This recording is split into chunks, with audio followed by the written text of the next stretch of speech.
I think we all definitely hope to inspire the younger generation because that's exactly how I became a ballet dancer myself. I've first watched the New Zealand Ballet do Cinderella in 1995. I was just gobsmacked.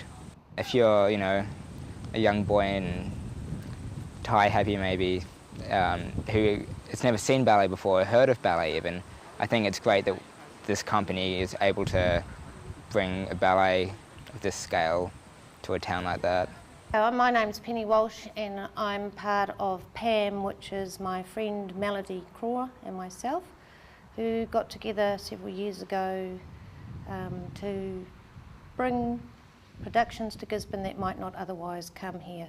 And when Tutus on Tour came about, we realised that was an opportunity to buy in that show for all of those children and all of those people who couldn't afford to go and take several little girls and boys and their mothers and stay the night in Napier and pay to see the show. In Gisborne, dance is massive, and whatever form it comes in, whether it's hip-hop, ballet, contemporary dance, kapa haka, and that trickles right down to primary school level.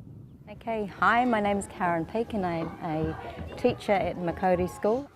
There are around 170 students at the school. It's a little country school, about 10 minutes out of Gisborne. A lot of kids actually don't get the opportunity to go to dancing class, number one because it's expensive and there's a lot of families who cannot afford it. So this gives them a taste of really what dancing is about. The Royal New Zealand Ballet has an education program called Dance Explorer. We do master classes, we do workshops in schools, we do ballet for boys, we do repertoire classes for the girls. So we offer a broad range of events for people who are interested in dance and aspiring dancers.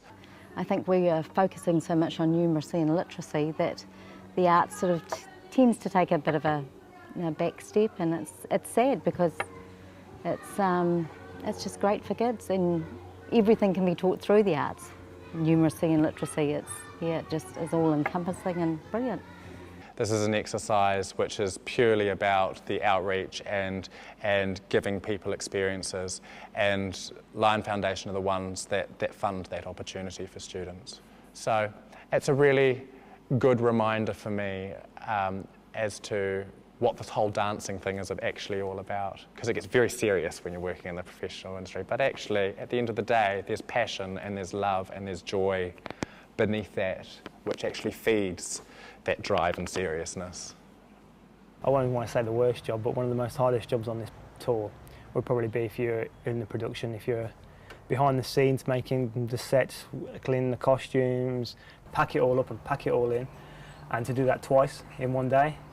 It's not easy and it's probably not exactly much fun for them either, but they do a grand job. Typical day is up at 7:30, make breakfast, have a shower, get to the theatre by 9 o'clock, unpack the truck. The main things we're looking at are the stage size, how high it is, how wide it is, how the audience relate to the stage so that we can make sure that everyone can see what's happening on the stage. It's quite important.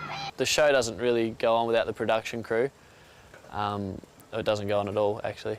You know, they're just as important as the dancers, if not more important sometimes, because we rely on what they do, whereas a lot of the time they don't rely on what we do. We're just out there in the limelight.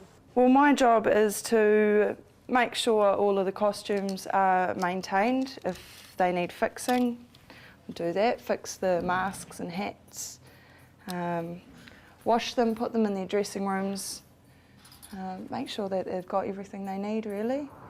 They're always good tolerance for us as well, because when we get pretty tired, we get a bit, I guess we run on emotion. This is not the first company I've worked for. I've done a lot of theatre and opera and stuff like that in my past, and the thing I always respect about ballet dancers is that they're the only performers that you'll work with in theatre that probably do the same sort of hours as us and put in the same amount of physical effort and preparation as we do. We can't perform unless the technicians have done their job, but then the technicians can't have a show if we're not there. So, you know, this is a team effort.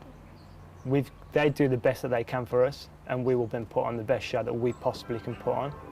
Normally we have to go away to Napier or Wellington to see their other performances, but It's awesome having tutus on tour, travel around the country to the smaller venues and coming to Gisborne. I think it's the narrative story of Pinocchio that's going to really appeal, and in times like we've got now where there's a recession on, and it certainly is showing its impact in Gisborne, but I think in those times narrative stories like Pinocchio cross all cultures and it just takes you away into another world. Yeah, I was just commenting about that. It's a good cultural, different experience, you know, just something that's out of the normal for Gisborne, eh? Yeah. Ballet doesn't come here very often, but that's why I brought my son, because I wanted him to see that dance in that way is an awesome thing, and he's enjoying it. He's only 6. For this community here, it's brilliant because we are very isolated in Gisborne, stuck out here on the East Cape, so that's all good. All good.